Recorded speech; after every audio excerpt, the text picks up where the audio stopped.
Next question is the ideological fight that we have with secularism.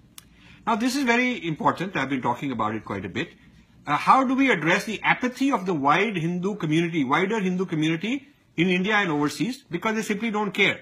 They're saying, I'm doing fine, I got a nice house, I got a job, and everything seems fine to me. Why are you worrying? Maybe you're conjuring up a conspiracy. So many questions I get when I give talks are like that. Like I'm inventing a problem. There is no problem. See, they don't want to face a problem. So the one way not to face a problem is to deny that there is a problem. So then this person says, are we not paying the price for India's constitution, which should have declared us as a Hindu republic? I think it should have declared us as a Rashtra, Bharatiya Rashtra.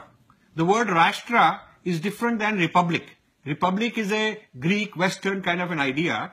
And then we have to argue, are we a nation, are we not a nation, are we a republic? I'm writing an article on Hindu Rashtra as distinct from nation. So we should have been declared a Hindu Rashtra long ago.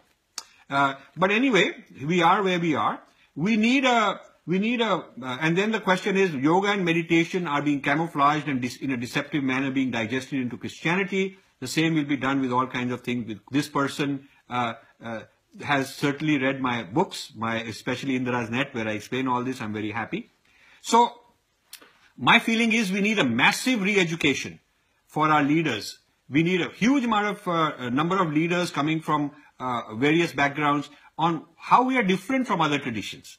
They go around talking about how we are same. But I want them to talk about what's distinct, because that is what's worth protecting. If everything is same, then it doesn't matter if you convert from X to Y. How does it matter? Yeah, it's like changing one shirt for another shirt. How does it matter? It has to matter substantially. I also seek alliances. I seek alliances with other leaders. But unfortunately, there is too much jealousy also. There is parochialism. Some organizations are very closed to their own people. Whether it's a Hindu religious kind of organization, whether it's a political organization, they feel that they'll only, they are like a club of old boys, old women's network, old boys and girls network. And I'm an outsider, they don't want, and so the idea of all of us working together is one has to break through those barriers. Yeah. Some of our Hindu organizations are more open to Christians and Muslims than to other Hindus. There is a very large Hindu organization which refused to be on stage because some other Hindu organization was going to be present, but they had no problem sharing the stage with Christians. This is a problem we have, some kind of a deep inferiority complex.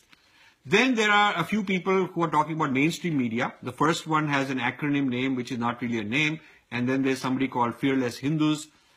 Is there any chance you can come out on the mainstream media? More and more people need to be enlightened on the... It will be written, against us, but we should write articles that these interventions in Kumbh Mela are going to spread communal unrest, and then people will be scared and government machinery will be brought in to take action.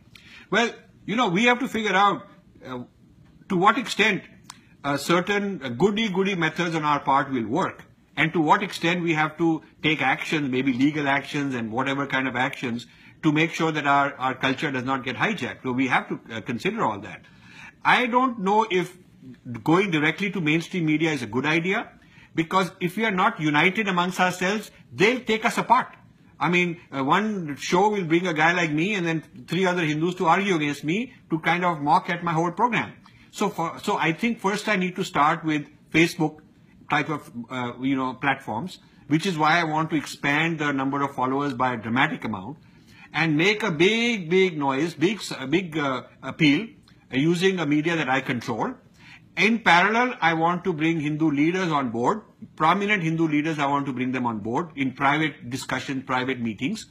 Once I have enough Hindu leaders on our side, plus several lakhs and lakhs of followers on the internet, on the social media, then I think we can go with a powerful combination, we can go take on the mainstream media, and we can have legal cases, all those things. First, unite and become strong, then go public.